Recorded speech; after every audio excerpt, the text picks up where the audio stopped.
parole maintenant est à vous, public. Alors je vous propose de lancer vos questions. Vous pouvez les lancer à l'un des conférenciers en particulier ou aux trois en même temps et on verra qui rebondira sur la balle. Donc la parole est à vous. Je vous invite à poser vos questions soit à M. Cohen, à Mme Riemele ou à Mme Van Reybrouck. Allez.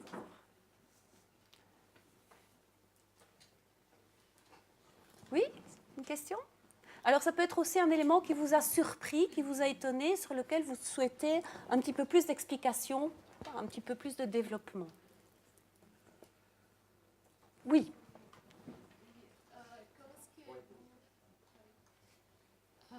Comment est-ce que vous pouvez appliquer tout ce que vous avez étudié par rapport à l'apprentissage des langues étrangères, bon, des autres langues que ce n'est pas la langue maternelle? Merci. Là, on ne parle pas vraiment, enfin, je n'ai pas parlé d'apprentissage d'une langue, mais d'apprentissage de l'écriture, ce qui n'est pas tout à fait la même chose. L'écriture, c'est une couche supplémentaire, un code nouveau qu'on rajoute chez des gens qui, par ailleurs, maîtrisent déjà une langue. Alors, la question, si je peux poser une autre question à la place de la vôtre, ça pourrait être: comment est-ce que dans le cerveau cohabitent plusieurs langues ou plusieurs systèmes d'écriture différents? Parce qu'il y a des langues qui s'écrivent, des langues très différentes qui s'écrivent avec le même système. Je ne sais pas, le français et le polonais, vous utilisez les mêmes langues, à peu près, les mêmes lettres à peu près, mais avec des statistiques tout à fait différentes. Il y a des lettres qui sont rares, d'autres qui sont fréquentes selon la langue. Il y a des langues qui utilisent des alphabets différents, mais qui restent toujours des alphabets, disons, qui peuvent, comme le français et le russe. Et puis il y a des alphabets qui se lisent dans le même sens que le français et d'autres qui se lisent dans le sens opposé. Donc il y a encore autre chose. Et puis il y a des systèmes qui sont tout à fait différents, comme un système alphabétique et le système chinois idéographique, par exemple.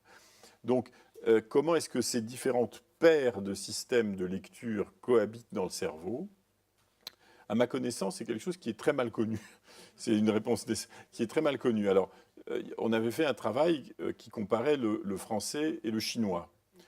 Et il y a beaucoup de travaux, en fait, sur le français, sur le chinois et l'anglais, etc., sur le japonais et l'anglais.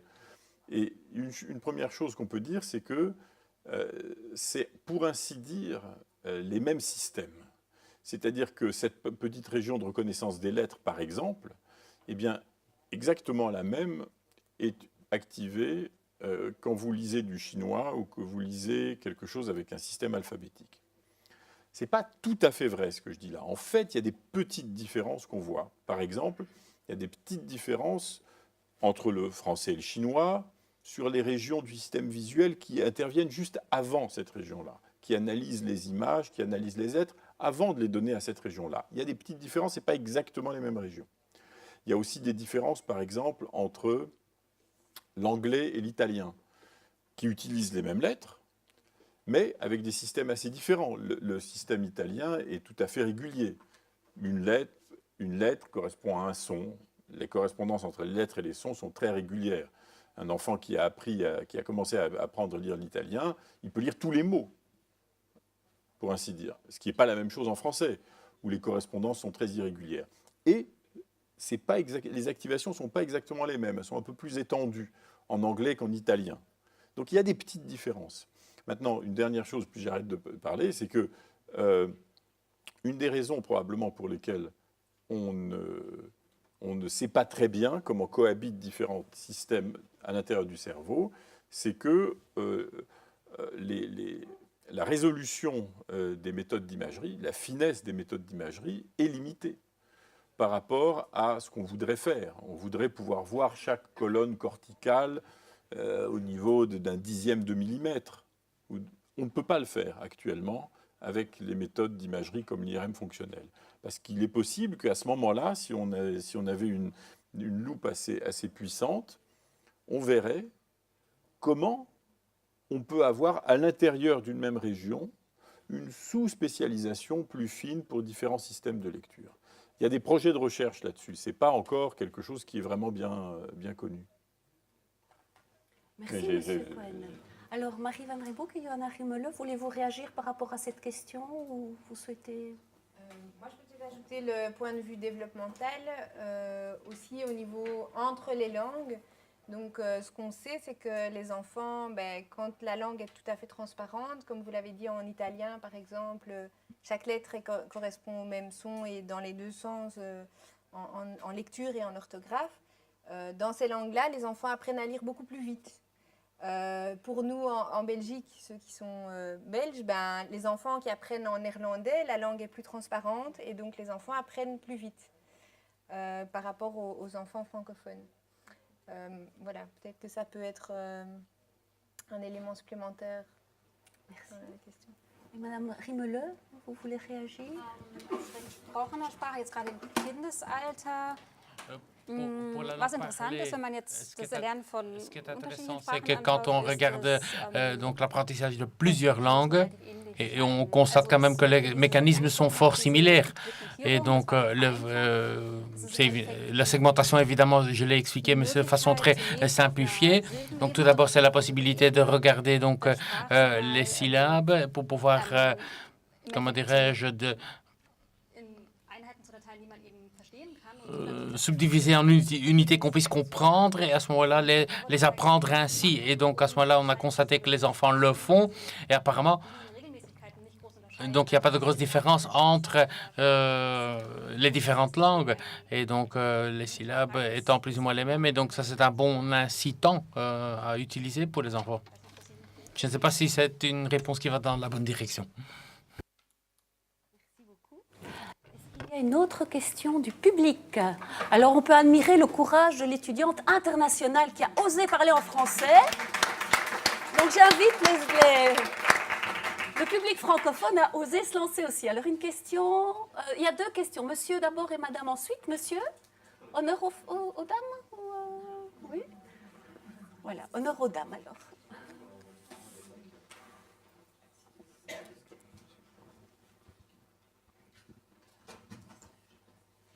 J'aurais voulu vous demander de dire quelques mots sur le phénomène qui fait que ce n'est pas au moment de l'apprentissage de la lecture, c'est quand on a acquis la lecture, on est capable de lire un texte dans lequel la plupart des lettres ou des voyelles ont été transformées en chiffres, ou bien les mots sont écrits à l'envers, et on lit ça avec une facilité déconcertante.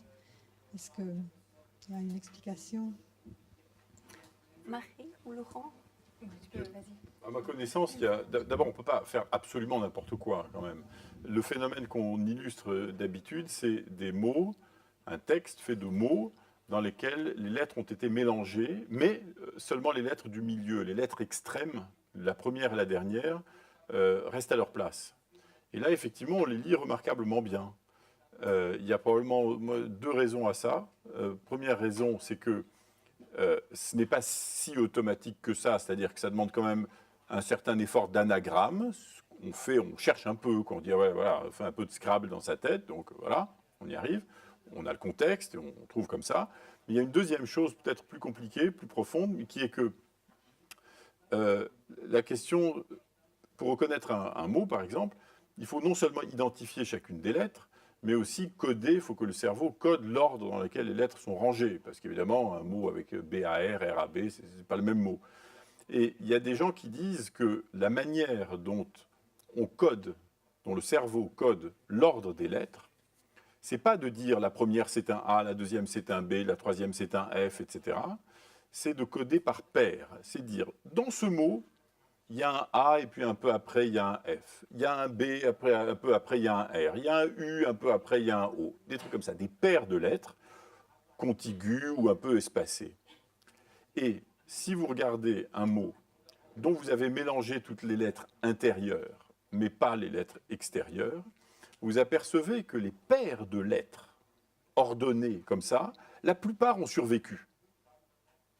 La plupart sont toujours là. Et donc, le mot n'est pas tellement démoli que ça.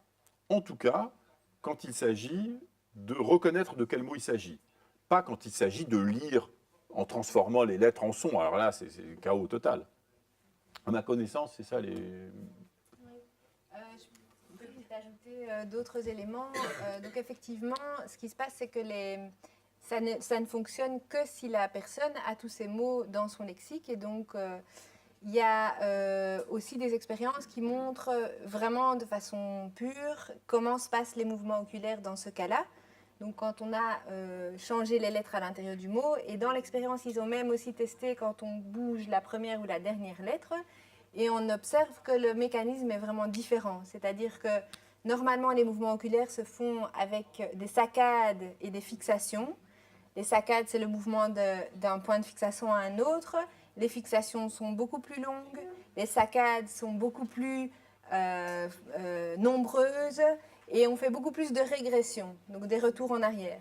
Donc finalement, le mécanisme qui est utilisé dans ce cas-là n'est pas le mécanisme identique à celui qu'on utilise habituellement. Donc ça, c'est peut-être pour montrer qu'effectivement, du coup, on va lire beaucoup plus lentement et donc ce n'est pas le mécanisme habituel. Un autre élément qui permet de comprendre qu'on soit capable de faire une lecture plus ou moins correcte, c'est le fait que quand on lit un mot, on a l'influence de la phrase et du contexte. Et donc, on a un processus qui se fait d'influence de l'historique et on va anticiper des mots qui vont venir. Et donc, du coup, dans ce contexte-là, clairement, on va davantage probablement utiliser ce système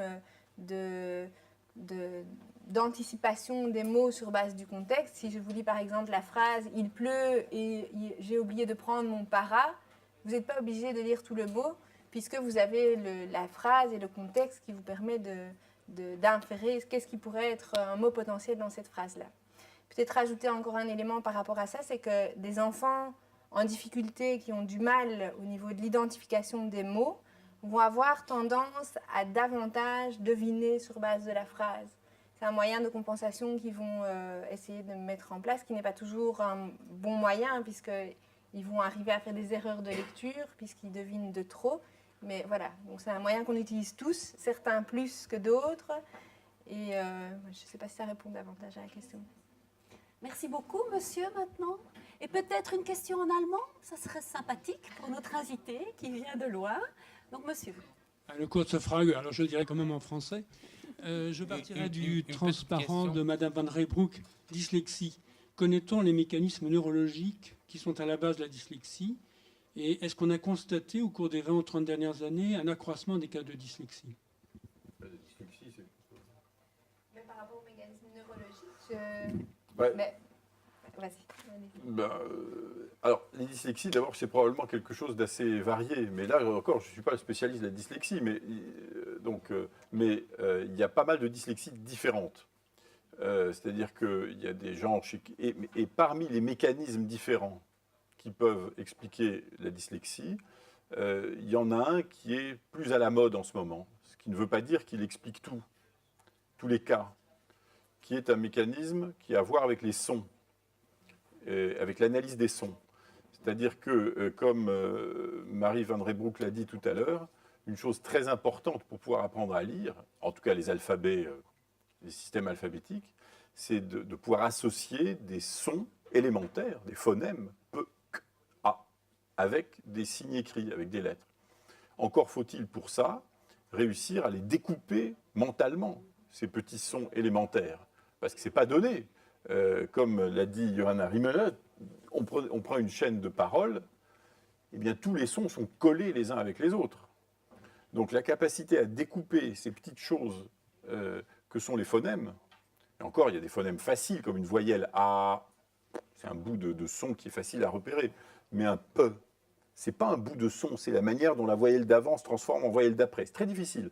Donc, quelqu'un qui a des difficultés dans le découpage auditif fin et l'identification des sons élémentaires va avoir une difficulté ipso facto à associer ces sons à des signes écrits. Et c'est une des explications probablement de la dyslexie. Il y en a probablement d'autres. On sait effectivement que... c'est la cause que l'on identifie dans une majorité des enfants, mais il y en a d'autres pour lesquels on a plus des hypothèses plus visuelles. Ici, par rapport... ce qu'on sait en tout cas, c'est que c'est pas une seule cause qui est responsable de la dyslexie, c'est une combinaison de facteurs. Il y a des éléments génétiques, il y a des gènes identifiés, mais c'est pas parce qu'on a ce gène qu'on va nécessairement avoir... un comportement, une dyslexie. Il y a des éléments plus au niveau, on identifie quand même aussi au niveau des activités cérébrales, la zone dont M. Cohen a parlé, Visual Word Form Area, qui est sous-activée chez les enfants dyslexiques, et d'autres pistes aussi, parce que je pense qu'il y a pas mal de littérature et de recherches qui sont menées dans ce domaine-là pour le moment. Et donc voilà, il y a une combinaison de facteurs qui va faire qu'un enfant va bloquer dans son apprentissage de la lecture. Et au niveau cérébral, ça fait partie des troubles de la mise en place du cerveau, probablement. C'est-à-dire que le cerveau se met en place progressivement pendant la grossesse. Et parfois, les choses ne se passent pas 100% bien. Notamment, il y a des périodes où les neurones se déplacent. Ils partent de la profondeur du cerveau, ils doivent se promener jusqu'à la surface. Et il arrive qu'il y ait des anomalies de cette migration comme ça des neurones, et que ces anomalies de la migration puissent être favorisées par certains facteurs génétiques, par des facteurs d'environnement, de ce qui se passe pendant que l'enfant est dans le ventre de sa mère. Et effectivement, dans les quelques cas d'autopsie de sujets dyslexiques, qui ne sont pas très nombreux, eh bien, on voit qu'il y a des anomalies comme ça de l'organisation fine. On voit des petits neurones qui, au lieu d'arriver où ils devraient être arrivés normalement, restent perdus en cours de route. Donc il y a des anomalies de ce genre-là, de la mise en place des structures cérébrales. Et ensuite, selon la partie du cerveau qui est affectée, ça va donner des symptômes divers, des troubles développementaux divers qui peuvent être de la dyslexie, de la dyscalculie, de la dyspraxie, de la dysphasie, de l'autisme, etc. Peut-être aussi rajouter, parce que parfois ça fait peur d'entendre que la dyslexie est liée à quelque chose de biologique et un problème d'activation au niveau cérébral. On a aussi pu montrer que quand on entraîne un enfant dyslexique avec des exercices appropriés, les activations cérébrales peuvent se redevenir comme elles sont chez d'autres enfants, ou alors être portées par d'autres aires. Comme monsieur l'a montré tout à l'heure, effectivement, on peut avoir une autre aire qui prend en charge le fonctionnement habituel de la lecture. Merci beaucoup. Et Madame Rimelot, si vous pouvez aussi répondre à cette question de la dyslexie. Ach so, ja, ich hatte noch zu der phonologischen Dyslexie, die bestimmten Formen von Dyslexie nimmt man an, liegt ein phonologisches Defizit zugrunde, was ja eben erwähnt wurde. Und das ist ganz interessant, weil das Bezug auf den Mechanismus nimmt, den ich vorhin erklärt habe, weil man davon ausgeht, dass eben diese que ces oscillations dont je parlais ne sont pas capables de suivre le langage entendu. Je n'ai peut-être pas expliqué en détail tantôt, donc il n'y a pas uniquement le mécanisme acoustique, il y a aussi l'aspect interface via l'aspect phonologique. Et donc, puisque les signaux acoustiques, évidemment, doivent être liés à des aspects phonologiques, et donc, en cas de dyslexie, on constate qu'il y a des déficits quand il y a des variations très rapides dans les amplitudes. Et donc, c'est ce qu'on appelle amplitude rise en anglais. Donc, ça, c'est important de le reconnaître rapidement pour pouvoir faire le lien et donc faire de sorte une sorte de reset, de remise à zéro de la phase. Et si ça ne fonctionne pas bien, à ce moment-là, on n'arrive pas à faire cette segmentation comme il faut. Oui, une question en allemand, merci. Micro, micro, micro. Il faut d'abord le micro. Il faut d'abord le micro. Ja, ich wiederhole. Also eine Frage auf Deutsch. Donc une question en allemand. Je voudrais me référer au fait où l'écriture et l'oral est fascinant. Par exemple, écrire des SMS. Si un SMS, j'écris en anglais, on n'a plus le IOU, mais seulement le U. On n'écrit plus le for, mais on met le chiffre 4 pour for.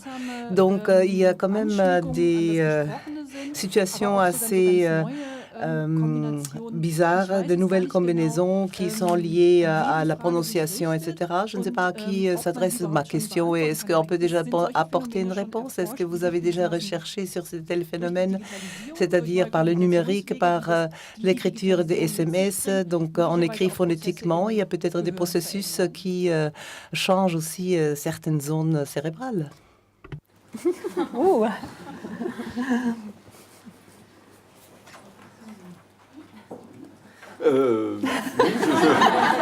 C'est la question. Je ne sais pas, mais je suppose que on retrouve les deux manières de transformer des lettres en sens, en son, qui sont d'une part, je suppose que si vous utilisez, si vous faites beaucoup de SMS, vous parlez toujours avec les mêmes personnes, donc vous utilisez toujours les mêmes codes un peu particuliers. Donc vous allez avoir un nouveau lexique, d'une certaine manière, enrichir votre lexique. Le mot maison ne va pas s'écrire que M-A-I-S-O-N, il y aura une autre version avec une forme orthographique, M-Z-O-N, je ne sais pas quoi, par exemple. Et puis par ailleurs, ces nouvelles notations servent à noter les sons surtout aussi. Donc si vous notez les sons, vous allez passer par votre voix phonologique, vous allez dire ça se prononce comme ça, donc ça doit être tel mot, un peu comme un petit enfant. Je suppose. Donc je crois qu'on est assez bien armé pour faire face à ces variations sur les méthodes d'écriture. J'aurais peut-être envie d'ajouter que peut-être que le commun des mortels n'aura pas trop de soucis, mais pour un enfant en difficulté, forcément, moi c'est mon regard, qui utilise du coup une autre orthographe pour un même mot, je pense que le risque, c'est qu'ils retiennent encore moins bien la bonne orthographe. Donc, le système que j'ai expliqué tout à l'heure, quand on lit correctement un mot, on le lit 6 fois correctement, on peut le mettre en mémoire. Si on est un enfant en difficulté d'apprentissage, de la lecture, on va lire une fois une chose, une autre fois une autre chose, et donc du coup, la mémorisation du mot ne va pas bien se faire. Et puis, si on commence à ajouter à ça une écriture différente, je pense que c'est un risque plus important de mal mémoriser l'orthographe des mots, en fait. Parce qu'il y a un principe, quand on apprend quelque chose, il ne faut jamais montrer quelque chose de faux. Oui. Si vous apprenez un enfant à lire, il ne faut jamais, dans le processus d'apprentissage, lui montrer un mot écrit de façon fausse. Ça va l'inciter ça va rendre la mémorisation de la forme correcte plus difficile. Oui. Donc ça, c'est un peu un cas comme ça. Et peut-être plus au niveau pratique, ça existe quand même assez souvent des exercices de correction d'erreurs à l'école. Et voilà. Là, clairement... Voilà, exemple de ce qu'il ne faut pas faire. Quoi. Voilà, tout à fait. Mais c'est assez fréquent et on ne le sait pas, on pense bien faire. Mais en fait, pour des enfants en difficulté, peut-être les tout-venants, ça ira. Mais les enfants en difficulté, ce genre d'exercice, c'est pire parce qu'ils ont déjà du mal à mémoriser les mots. Oui, une dernière question pour monsieur. C'est d'abord une demande d'explication. Dans le schéma de Madame Rimeleux, il y avait ce dessin-là où il y avait le texte magma et puis ensuite les ondes qui séparaient en fait les segments comme ça. Et je voudrais savoir quelle est j'ai pas très bien compris en fait dans votre explication, quelle était la nature de ces courbes qui arrivaient à séparer en fait la masse comme ça unitaire des mots. Ça c'est le premier élément. Et la question qui en découle, c'est quand on sépare comme ça dans la lecture une masse de lettres, qu'est-ce qui est en jeu là-dedans? Est-ce que ce sont des processus qui viennent du langage? Ou bien est-ce que ce sont des reconnaissances qui viennent de la lecture? Ou bien est-ce que c'est une combinatoire? Si je devais déchiffrer le texte que Madame Rimeleux a montré, she had, etc., etc., qu'est-ce qui se passe là? Je lis ou bien je parle en lisant? Enfin, est-ce que c'est la voix ou bien est-ce que c'est l'œil qui opère là-dedans? Zu dem Mechanismus, Ihre Frage war, wie genau tatsächlich vous avez demandé maintenant comment cette segmentation fonctionne, ce coupage. En fait, on pense aux signaux. Des signaux acoustiques permettent de lier aux oscillations acoustiques, donc relay effect. Et donc, il y a un point maximal pour le signal, pour chaque syllabe ou le noyau de syllabe. Et ce qui est intéressant à ce mécanisme, c'est les oscillations ont une certaine fréquence. Donc, le neurone, évidemment, suit une certaine fréquence. Et donc, c'est une sorte de tact. Si vous avez un signal acoustique, et vous avez un reset de différentes phases, des oscillations, des variations. Le cerveau sait, ah, maintenant il y a une nouvelle syllabe qui arrive et qui dure X secondes. Et donc, ce signal peut être retraité dans le cerveau. Et donc, en fait, ce mécanisme est encore plus complexe. Il y a encore d'autres oscillations qui s'y ajoutent et qui sont couplées aux oscillations lentes. Donc, il y a les oscillations rapides et lentes. Et donc, l'oscillation, c'est effectivement un traitement des intervalles temporels au niveau de différents niveaux linguistiques. Donc, des oscillations plus rapides qui communiquent avec les oscillations plus lentes. Donc, on voit une syllabe commence. Et puis, il y a un couplage avec les oscillations gamma, les plus rapides, et qui codent les phonèmes dans le signal. Et donc, vous avez le terme ou le mot, mais comment on met le modèle acoustique avec en combinaison avec une représentation plus abstraite des phonèmes, des syllabes, etc. Et donc, on essaie effectivement de voir. Maintenant, on a une unité. Je connais la longueur de l'unité et je prends ce signal pour segmenter. Et donc, les contenus phonétiques, évidemment, sont codés et je peux revoir dans mon lexique, dans le cerveau, ce que je reconnais. Évidemment, on ne connaît pas encore tous les mécanismes. C'est très, très, très difficile, mais c'est une approche mécanique. On ne parle pas uniquement de l'aire cérébrale ou de la zone cérébrale, mais on ne dit pas où, mais on dit simplement comment on peut lier les différents éléments. Donc, ce qui permet un traitement physiologique également. Et on pense aujourd'hui, selon les recherches, qu'il y a aussi au niveau supérieur linguistique, il y a peut-être aussi les traitements hiérarchiques qui peuvent être expliqués par ce système, l'oscillation plus rapide, plus lente, qui sont liées, et puis pour traiter les textes, les phrases, etc. Oh, pardon. Allez-y, allez-y, je vous en prie. Non, sur la question de la manière dont on lit un texte où toutes les lettres où tous les mots sont collés, je crois que d'une manière générale, c'est un petit peu, ça soulève les mêmes questions que la lecture des mots avec des lettres mélangées. C'est-à-dire que ça met en jeu, entre autres, un truc dont on n'a pas tellement parlé, qui est important pour la lecture, qui est l'attention dans l'espace. C'est-à-dire que nous, on lit d'habitude des mots qui sont séparés par de l'espace, ce qui nous mâche le travail un petit peu en termes d'attention. On a des objets qui sont déjà bien isolés, il suffit d'en attraper un. Ce qu'on ne peut pas faire aussi simplement quand les mots sont tous collés ensemble. Mais quand un petit enfant apprend à lire, commence à apprendre à lire, eh bien, c'est du point de vue attentionnel extrêmement compliqué, parce qu'il faut qu'il apprenne à faire attention à la première lettre, puis à la deuxième lettre, puis à la troisième lettre, puis à la quatrième lettre, etc., à les assembler, etc. Et au début, quand les enfants commencent à apprendre à lire, d'ailleurs, on voit que les régions du cerveau qui sont responsables de ce contrôle de l'attention sont extrêmement actives quand ils essayent de lire. Et de fait, quand ils lisent, plus le mot est long, plus ça leur prend de temps, parce qu'ils doivent se déplacer n fois à l'intérieur de ce mot. En revanche, quand vous devenez un lecteur expert, ce qui se passe on arrive à ce point chez les adultes, eh bien, on n'est plus obligé de faire ça.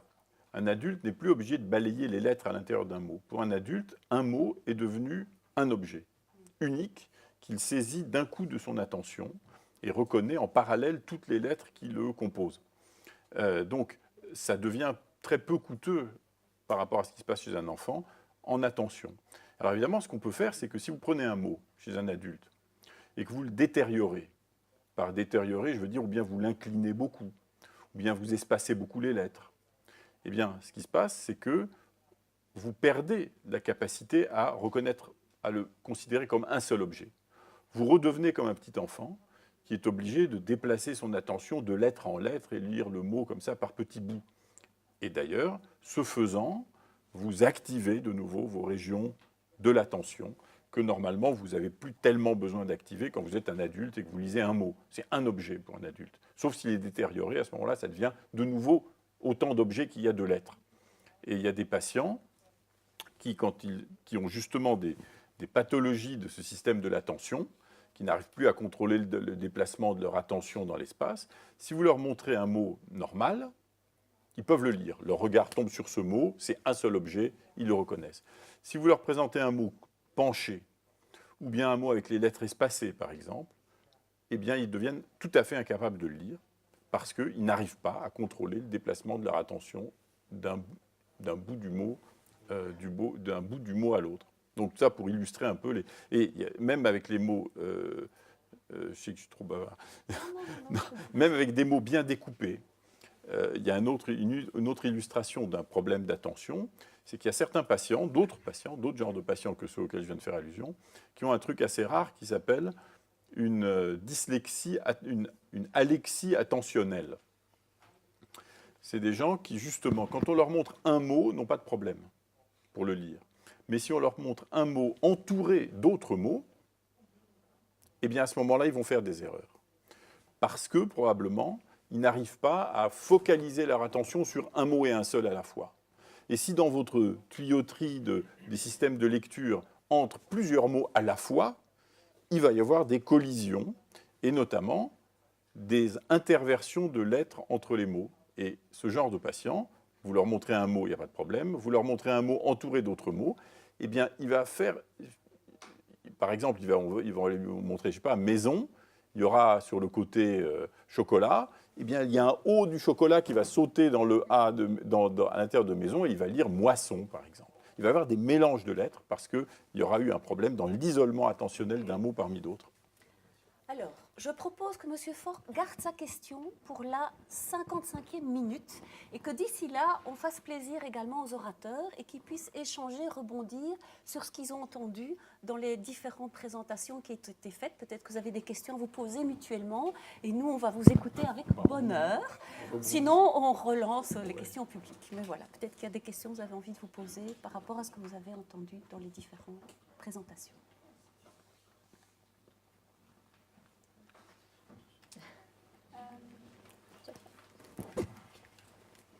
Ja, ich hatte an Lauren Kohn noch eine Frage. Und zwar, was mich aus der Sprachperspektive wieder interessiert, ist die Spezifität der Sprache. La spécificité du langage.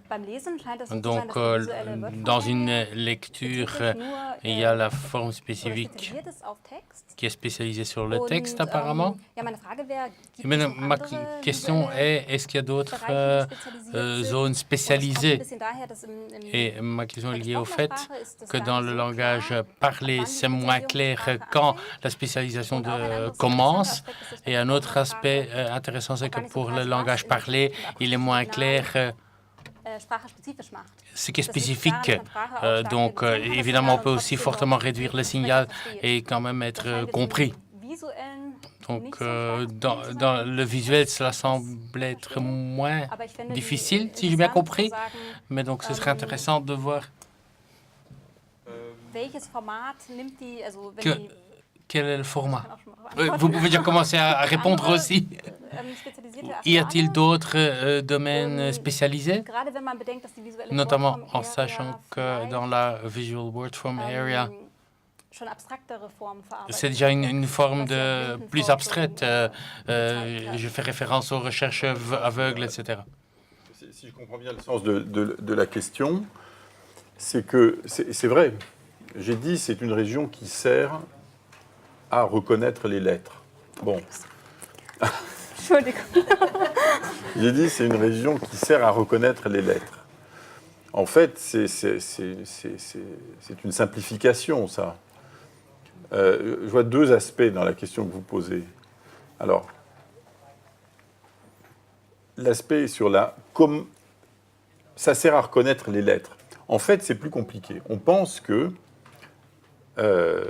il y a une espèce de hiérarchie à l'intérieur du système visuel. C'est une théorie qui a été proposée, pas spécialement pour la lecture, mais pour la reconnaissance des objets en général. Qu'au fur et à mesure que vous avancez de l'arrière vers l'avant dans le système visuel cérébral, eh bien, en arrière, vous avez des neurones qui détectent des choses très simples. Un petit trait à un tel endroit, un petit trait vertical placé à tel endroit. Vous avancez, eh bien, vous avez des neurones plus compliqués qui sont influencés par les neurones plus simples qui sont en arrière. Et vous avez un neurone qui détecte, par exemple, pas un petit trait, mais 2 petits traits combinés comme ça. Vous continuez à avancer, vous avez des neurones encore plus complexes qui réagissent non pas à 2 petits traits comme ça, mais à des configurations encore plus compliquées, etc., etc., etc. Donc, une hiérarchie de neurones qui détectent dans l'environnement des objets, des configurations de plus en plus compliquées. Et ça, c'est vrai pour tout, la reconnaissance de toutes les formes. Alors, comment est-ce que ce principe général s'applique à la lecture? Eh bien, ce qu'on avait proposé il y a pas mal d'années avec Stanislas Dehaene, c'est que ce principe général de hiérarchie d'objets de plus en plus complexes s'applique aussi à la lecture. Alors, c'est quoi des objets de plus en plus complexes dans le domaine de la lecture? Eh bien, quelque chose de simple, ça serait par exemple un A majuscule. On pourrait faire plus simple, il y a des traits avant, un trait penché, un trait horizontal, puis ça se combine, ça donne un A. Et puis, il y a des choses un peu plus complexes qui sont le A abstrait, c'est-à-dire le A majuscule et le A minuscule, qui sont des formes différentes, mais qui à un certain moment doivent bien être reconnus comme étant le même objet. Et puis il y a des objets aussi de plus en plus compliqués qui sont des combinaisons de lettres. Par exemple, des graphèmes. Par exemple, CH, c'est une combinaison de lettres, mais qui a quelque chose de particulier, puisque ça sert à noter un seul son, qui est le son CH. Et puis il y a des combinaisons de 2 lettres, comme celle dont j'ai parlé tout à l'heure, qui servent peut-être à reconnaître, à coder l'ordre des lettres dans un mot. Je vous ai dit un A un peu avant un F, des choses comme ça. Et puis il y a des choses encore plus compliquées qui sont peut-être des morphèmes, c'est-à-dire des bouts de mots qui ont un sens. Dans destination, à la fin, il y a un morphème sion qui a un certain sens, etc. Donc, tout ça pour dire qu'il y a plusieurs codes orthographiques, certainement, à l'intérieur du système visuel, qui représentent des versions différentes de l'orthographe d'un mot, ou bien une suite de lettres, ou bien une suite de graphèmes, ou bien une suite de lettres abstraites, ou bien une suite de formes, etc. Et que tout ça, c'est les codes orthographiques. On les connaît un peu, mais c'est encore une question assez ouverte. Et il est possible que différents codes orthographiques servent à différents usages. Par exemple, en ce moment, enfin là, avec une étudiante, on a fait une expérience qui partait de l'idée de cette idée, qui se disait, voilà, la voix qui permet de transformer une suite, un mot, une suite de lettres qu'on voit en son, indépendamment du fait que c'est un mot qu'on connaît ou pas, eh bien, doit nécessairement être capable de reconnaître, de couper le mot en graphèmes successifs bien rangés. Dans chat, il y a CH, puis AT, qui correspondent au son CHE et au son A. Alors que pour reconnaître l'identité d'un mot, ce qui veut dire, pas comment il se prononce, eh bien, on utilise probablement d'autres représentations, comme des paires de lettres, comme je vous ai dit tout à l'heure. Et il semble que ce sont des parties différentes de cette région du système visuel qui réalisent ces différents codes, qui sont plus ou moins utiles pour différents usages ensuite. Je ne sais pas si je suis très très clair, mais voilà. Voilà, ça c'est une réponse. Il y avait un autre aspect de la question, mais c'est peut-être assez long comme ça. Merci beaucoup. D'autres questions, Marie, Johanna? Oui, je me souviens. Vous avez... Mais vous voulez non, ça me revient. Non. Brièvement? Allez, vous essayez. Bon, je vais faire très bref alors, je vais être tout bref. Mais je pense aux souffrances des traducteurs.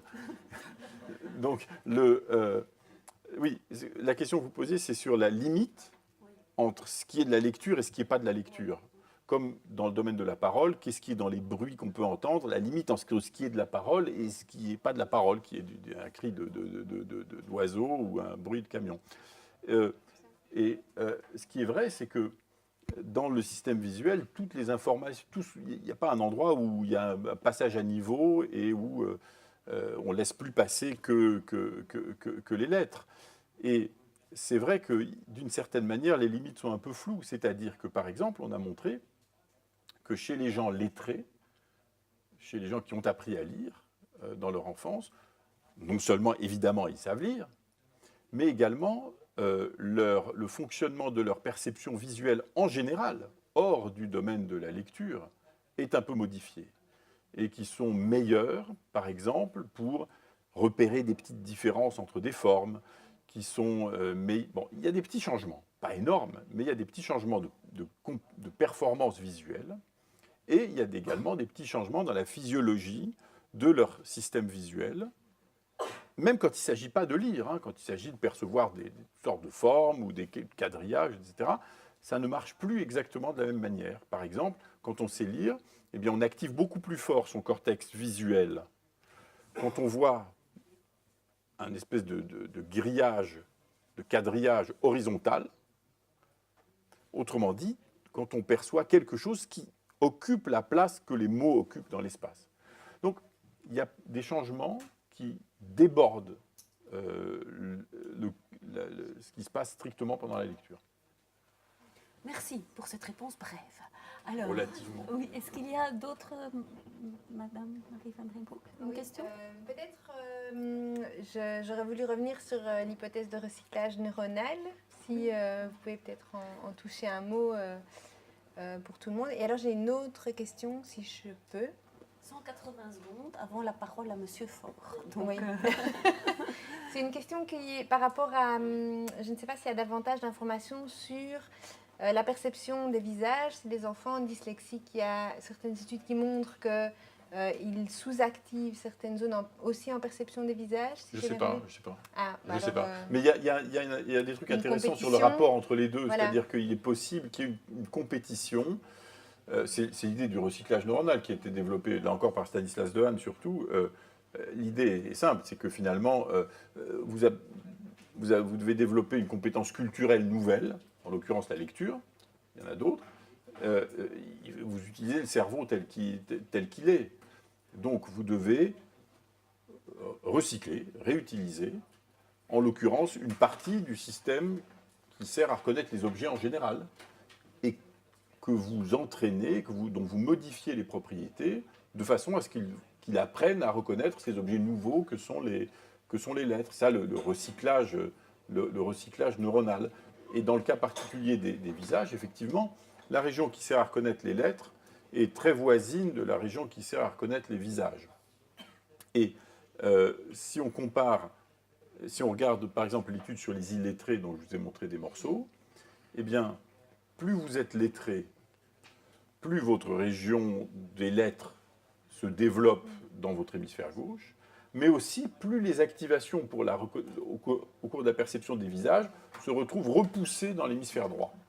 Comme s'il y avait une espèce de compétition pour un même espace cortical entre les mots et, en l'occurrence, les visages. Ce n'est pas à 100% bétonné tout ça, mais il y a...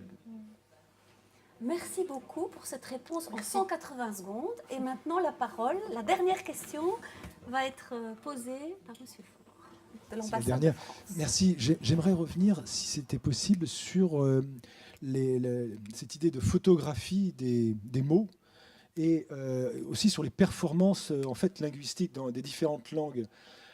J'ai lu quelque part, je ne sais plus où, que les lettrés chinois, par exemple, ou japonais, avaient des performances de lecture plus rapides et de mémorisation plus favorisées parce que précisément, ils ne décomposaient pas, mais ils captaient des photographies que sont les idéogrammes.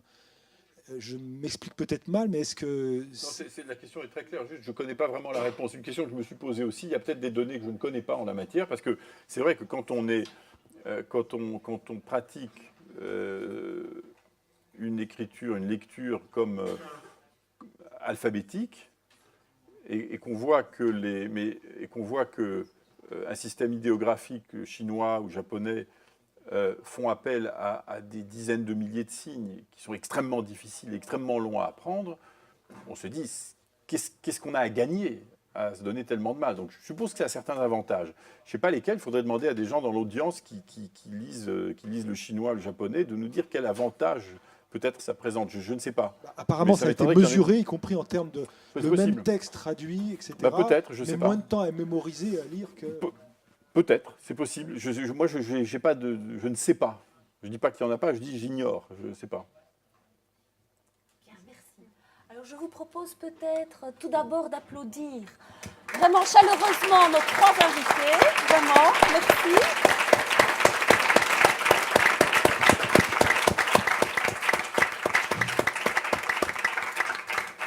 Voilà, ils ont bien relevé le défi de présenter leur idée forte dans un temps limité et on m'a demandé de vous présenter le programme des conférences qui suivent, si la dia veut bien s'afficher. Sinon, je passerai la parole à Xavier Lucas qui connaît mieux que moi le programme des conférences qui suivent, toujours dans le cycle des conférences numériques. Le 7 novembre, vous pouvez déjà bloquer. Mais tourne-toi peut-être vers le public. Donc, le 7 novembre prochain, le 14, si je ne me trompe pas. Et... De toute façon, tout est sur le site UCL. Vous tapez conférence, cycle numérique, et je crois qu'on va trouver... Oui, tu ne l'as pas? Non? Ah. Voilà, merci. Donc, le deuxième panel, c'est le mardi 7 novembre. Là, c'est le support matériel de la lecture, tout ce qui est support. 21 novembre, lecture numérique, lecture classique, quelle transformation? C'est la question que vous avez évoquée tout à l'heure. Et puis le dernier, 28 novembre, création numérique dans le domaine de la lecture. Toutes les informations sur le site et je vous invite, si vous avez encore des questions, à les poser autour d'un petit verre qui vous attend ici dans le hall. Merci beaucoup. Bravo, hein?